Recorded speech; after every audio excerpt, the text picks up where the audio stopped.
Again, thank you, Brian, for being with us today, and we look forward to your presentation. Great. I'm delighted to be here. We're all set to go. Let me, take me just a second to get my software going.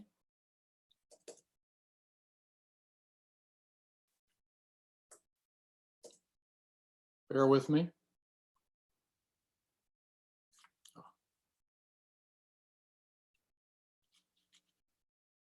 Bear with me. All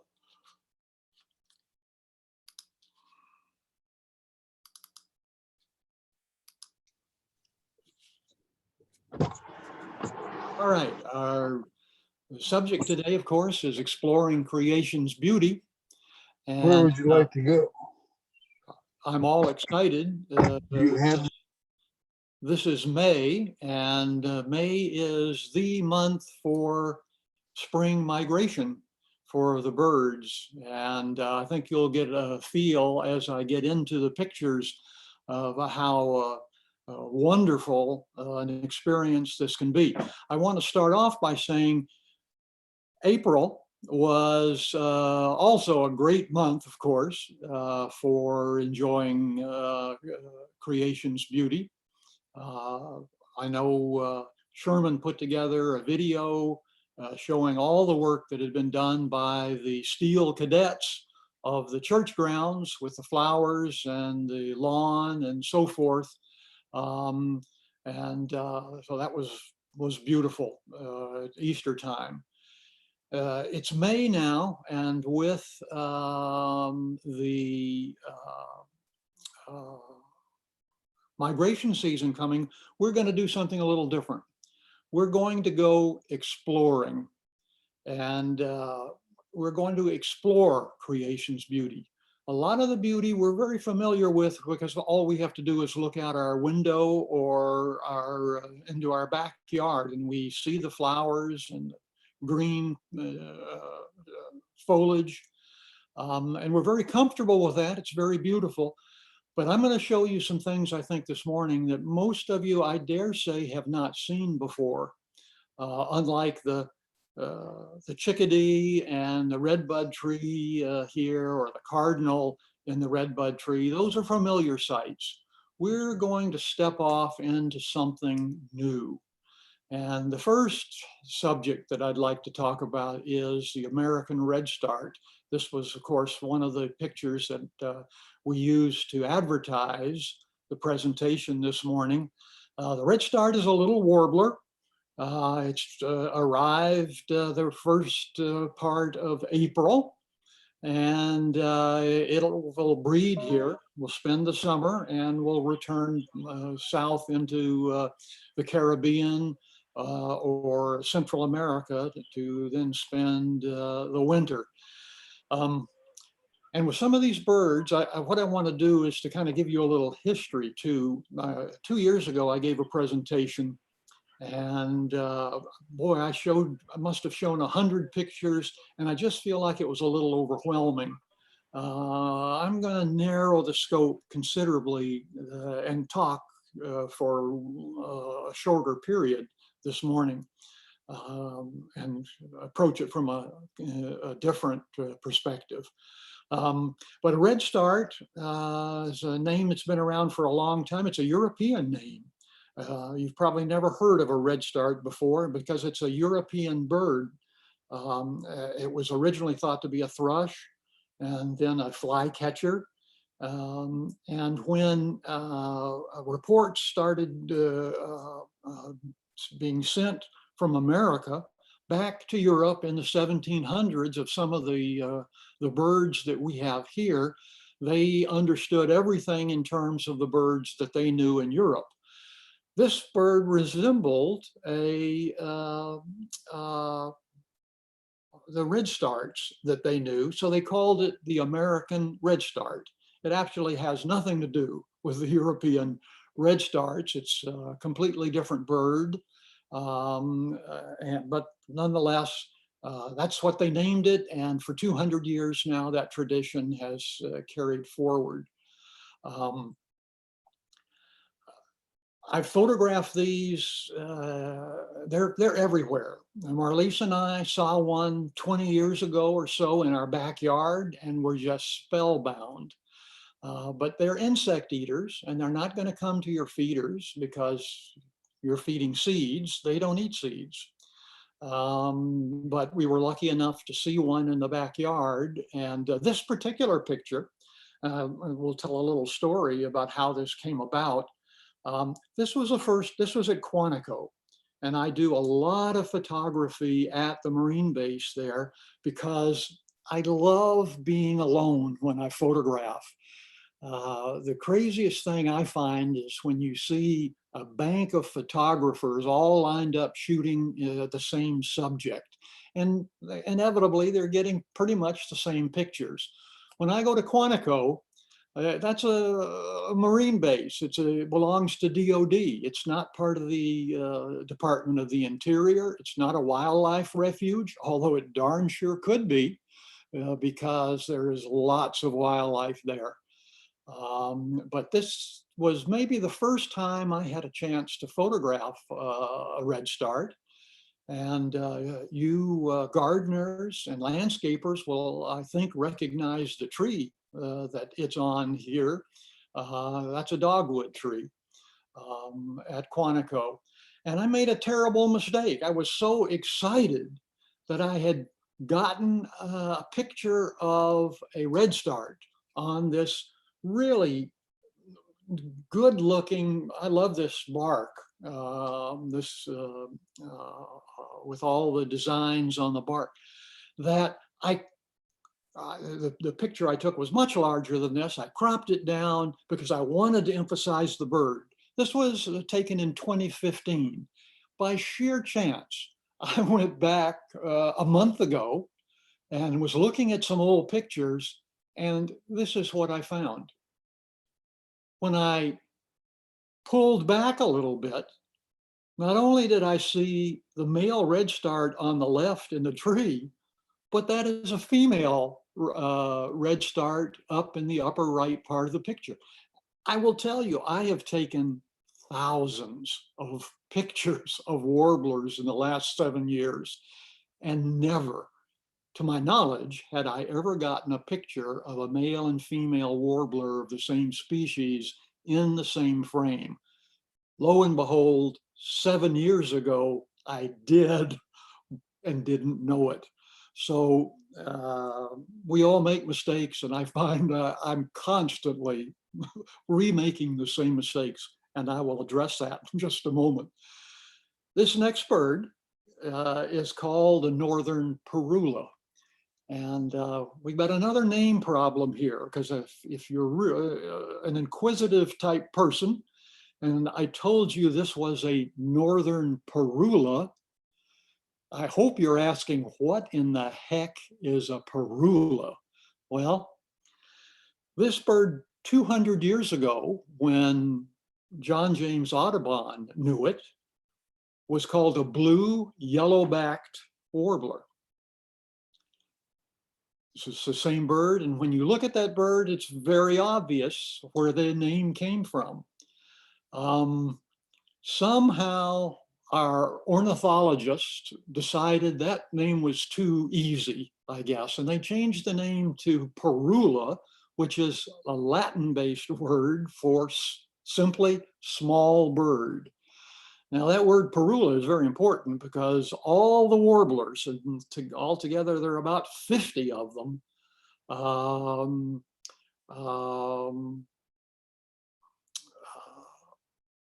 are part of the family called Perulidae. Comes from the same word. So Perula is important, and how this particular species of warbler acquired that name, I'm not sure, but that's where it comes from. And as I say, Audubon knew this as the blue yellow-backed warbler. They're here to breed, just like the redstart. We have, out of the 30 plus warblers that come up the East Coast, we have about a dozen or so that will stay with us and not go further north. A lot of them go as far north as the Arctic Circle to breed. But this is one of the dozen or so that nests right here. And here he's singing. You can tell it's a male because of the rust-colored color on the white throat, the yellow throat. So he's singing either to mark his territory or hoping that there's a female out there within earshot listening. Another bird, a warbler, that's one of our most beautiful of the warblers is this one. Now, this is called a black Burnian warbler. Another interesting story, not only a beautiful bird, and a lot of birders will tell you that this may be our most beautiful warbler of them all. Also very hard to find. I know dedicated birders who have never seen one. Last couple of years, I've had the good fortune to see them a few times. But there's a fascinating story as to how the black Burnian warbler got its name. Again, goes back to the 1700s in England. A naturalist by the name of Anna Blackburn specialized in botany and entomology, or insects. Just so happened she had a brother who had left England, sailed to America, and lived in the New York area. And he occasionally would send back specimens to her, including a specimen of what we now call the black Burnian warbler. Birds she enjoyed, but botany and entomology was her thing. So she forwarded the specimen to someone else that was more into ornithology. And that person discovered or determined that this bird had never been documented before. And in honor of Anna Blackburn, he named it the black Burnian warbler. And it has carried that name ever for now well over 200 years. But one of our most beautiful birds. And whenever you see one, you're thankful that you've seen it, because they're really not all that abundant. This is what they look like in the spring, in their breeding plumage. This is the same bird in the fall. And now you get a feel for why May is such a magnificent month. There's no month like it if you're a birder, because you see these migrants coming through in their gorgeous coloration. And even though they will be visiting us again in the fall on their way back, they don't look anything close to the same. We're back at Quantico, this time with another migrant. This is a female Baltimore Oriole. And I want to tell a story on myself with this one. This is a blackberry bush. And here again, just like the story I told with the redstart, where I was so excited to see the redstart on the dogwood tree that I zeroed in and missed the whole story. Well, I kind of did the same thing with this picture. This is, as I say, the female Baltimore Oriole. Colors are more beautiful bird, but more subdued than the male Baltimore Oriole. And I had never photographed a Baltimore Oriole before. I had found this patch of blackberry plants, basically staked out that location, thinking birds have got to come. This is just too much to resist. And I ultimately was right. And notice, by the way, the stains on the bird's beak. This is not the first time that this Oriole has visited this blackberry bush. But here was my mistake. I saw this as a bird, as an Oriole in a blackberry bush. The real story here is that this is a blackberry bush with a bird in it. This dazzling display of color that surrounds is really the story, not merely that we have an oriole in the picture. So this was such a picturesque situation that I stayed, went back several days, and was lucky to catch different birds in with the blackberries. This is a first-year female Baltimore Oriole, kind of semi-surrounded by berries, which makes for an interesting picture. Here is one of our backyard blue jays, but surrounded by these intense colors from and you probably know blackberries first turn red, and then when they ripen, they turn black. And you see, the birds know that. And so they go for the dark berries. Those are the ripe ones. So I've submitted this to a magazine, and we'll see later this summer if they're as convinced that this makes for a great picture, as convinced as I am. Another example of the same mistake. I keep making this mistake with my pictures. This is a great blue heron. I took this on Lake Montclair a few years ago. And I never did anything with this picture because great blue herons are very abundant. Anywhere you've got a stream or a lake or any significant body of water, you're probably going to find a great blue heron. They will come to feed on the fish. And to see a great blue heron standing on a log it's kind of an interesting picture. But I had cropped it like this and decided this was not exciting enough to share. Well, look what I missed.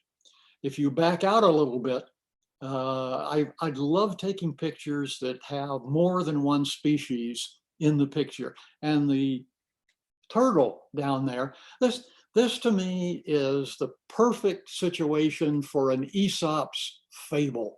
And so I wish I was creative enough to imagine what is the great blue heron discussing with the painted turtle.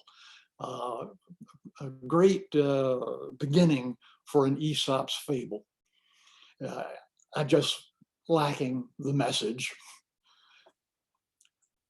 But going back to here, I love photographing more than one species together. And this is an example of, bear with me while I turn this off. Look at the bottom of the picture. You see the eagle at the top, looking rather condescendingly down at a Baltimore Oriole at the bottom. And you have to kind of look carefully because the difference in size is so enormous. This is my David and Goliath story. This comes from Quantico, was taken probably 3 years ago. The eagle is sitting on this branch watching its nest.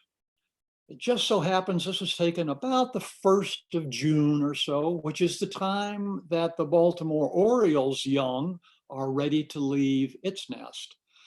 And in order, the Baltimore Oriole obviously doesn't feel entirely comfortable having this big predatory eagle sitting there.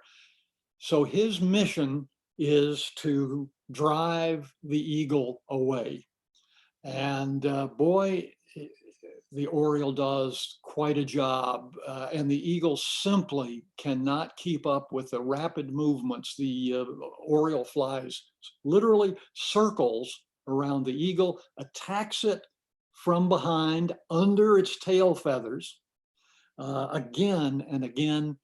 Finally, the eagle gets tired and flies off, and presumably the Oriole's young are able to fledge successfully.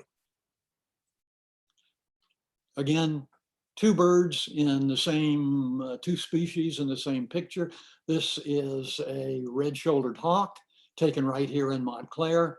I call the red-shouldered hawk our neighborhood hawk they nest inevitably right in somebody's front yard or backyard, as the case may be. And I think there's a reason for that.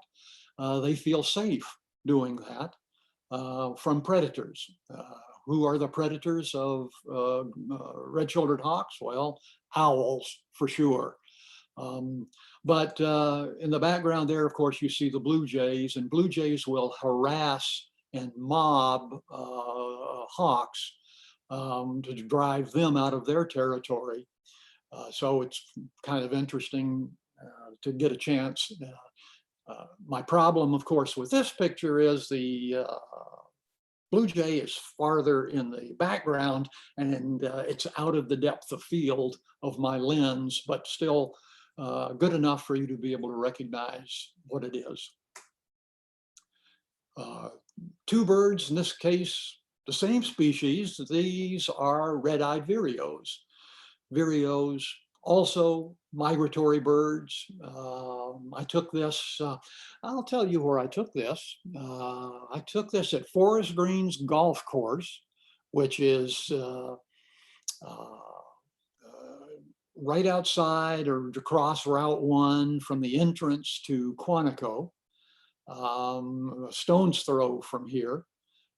But vireos are similar to warblers. They're little songbirds. They're larger than warblers, but they spend the summer with us and will leave in the fall. Obviously, where they get their name is clear. The red-eyed vireo, with the eyes are quite pronounced red. Two birds, again, same species.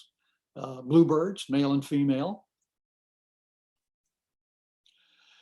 Here, actually, if you look carefully, there are 4 birds of the same species, and this was really a neat story. I've been following a nest at Quantico, a bald eagle nest, for the last 6 years.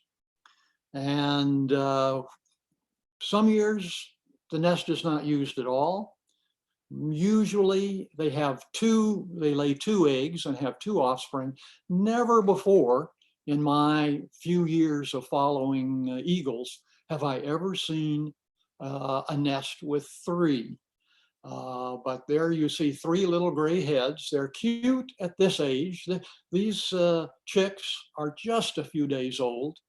I was there just a few days ago, and this is the good news here is all 3 are doing well. And I'm glad to see that. And we'll see, I'm hopeful that all 3 will fledge.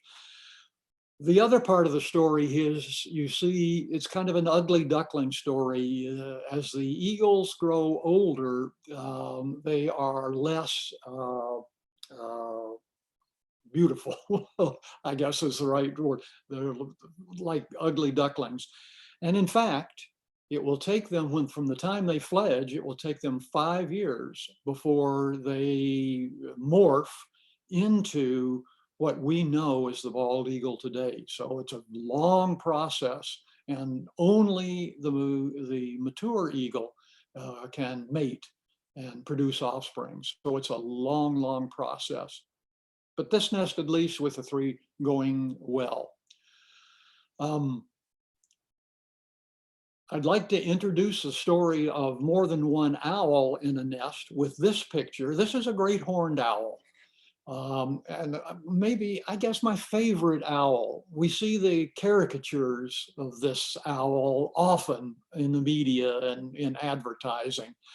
And it always is dressed up to look very professorial with maybe spectacles or a vest and a coat, because these are obviously, as we all know, owls are wise. But I will tell you, in reality, the great horned owl is a prolific predator. They will prey on hawks. I have seen a video of them attacking an eagle's nest. They are something to be dealt with. I was so pleased and delighted earlier this year when this was taken, and I think I took this in early April, in Woodbridge, because the great horned owl was nesting in an old abandoned golf course in not far from here in Woodbridge. I probably visited it 10 times. Started when this is the owl still sitting on eggs. It picked a very good spot high in a pine tree, and it was badly obstructed. At the time, I was lucky to get just an eye and a beak sticking out. Then finally, we got the first glimpse of the little one. You see it beneath, and it's virtually white, with Mama Owl looking down at it. I then followed it as it got older, and here you see the obstruction, hard to keep up with, hard to get into. In animal photography, just like in people photography, the eyes are the most important part of the picture. And so whenever I take a picture, I try to make sure I always see the eyes of the participant. So this was the best I could do, at least for the chicks. I did get the eyes. The mother spent a lot of time squinting or looking with her back to the sun. So it's difficult to get everybody's eyes. Here we see the two chicks a little older. Eventually that natal down will disappear and it will be replaced by feathers. Another shot, kind of neat, with the mother and the two little ones together. And then also another shot with one of the two. The other one is behind, it's just out of sight, still in the nest. That was a great horned owl. A year ago, right here in, well, I say right here, in Dale City, not all that far from LCOC, in Andrew Leach Park, you know where that is, on Dale Boulevard. A friend of mine told me where there was a barred owl nest, B-A-R-R-E-D, because of the bars on the bird's chest. This opening is called a snag. This snag in a sycamore tree is actually the barred owl's nest. You can't see the little ones, but it's bringing, this is the male, bringing a lizard back for the little ones to eat. I was very lucky to get this picture. The owl looked up, saw me standing under the tree, and flew off immediately with his lizard. So, but it was a really kind of a neat picture. Now, there is a wonderful story behind this nest. I went back a few days later to this same location, and on the forest floor, this is what I found. One of the two nestlings had either been pushed out or fallen out. And so this little guy I found on the forest floor. After making a couple of telephone calls, I really didn't know what to do. I got a hold of the Prince William Park Authority, and this is a ranger, Karen Shoemaker is her name. She came to pick up the little guy, took it to a vet, and the last I heard, he was doing very well. But it was really quite a story. Now, from here, I would like to, I'm going to kind of close at this point with a series of pictures. You know, in our worship service every Sunday, we have the prayer petitions that come about the middle of the service. And I think it's the second petition. Traditionally, it's a couple of sentences about creation. And of necessity, they're very general. When you hear that and you recognize it, because I believe it is, the first petition is normally asking for the well-being of the church as a whole. And then the second speaks to creation. Instead of just the general statements, think perhaps about the following series of pictures, because I'm going to show you, these are pictures I've all taken in the last week or so. These are little jewels in nature's treasure chest. These are the gems of creation right here in eastern Prince William County. And I'm such a homebody, I don't go very far to take pictures, but I think you'll be amazed at the beauty that's right here for the explorer. These guys will not come to your backyard. You have to go looking for them. As an explorer goes looking for whatever. But think of these beautiful creatures and look at the eyes. Remember I said the eyes are always the most important part of any picture. These eyes are full of expectation. They are counting on us humans to do our thing, to preserve creation's beauty and protect it. And I think you will see. I'm not going to tell you the names. I don't want to get too bogged down, although in the question session, and I hope there will be questions, I'm delighted to go into more detail. But these are all warblers, and they're all here local, to be found here locally.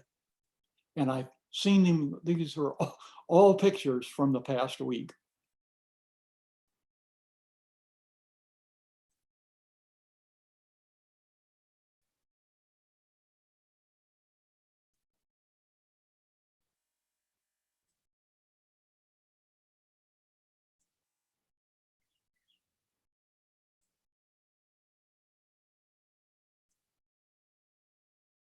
This is a white-eyed vireo. It's not a warbler, but behaves very much like a warbler. And this is a blue-headed warbler. And lastly, the last picture I will show is right here in Lake Montclair, not far from our back door. This is a green heron. But that is my presentation. There is so much beauty to be found within a 20-minute drive. I would encourage everyone, go out, look for these creatures. None of these will come to your backyard. You have to go looking for them, but the reward is so enormous if you're willing to go out and spend some time looking for these creatures. That concludes my presentation, and I'm delighted to entertain questions or comments. Thank you so much, Brian. This is awesome. Thank you. Beautiful. So I want to invite everybody, if you'd like, and feel free. I will unmute you if you want to put your videos back on. You're welcome.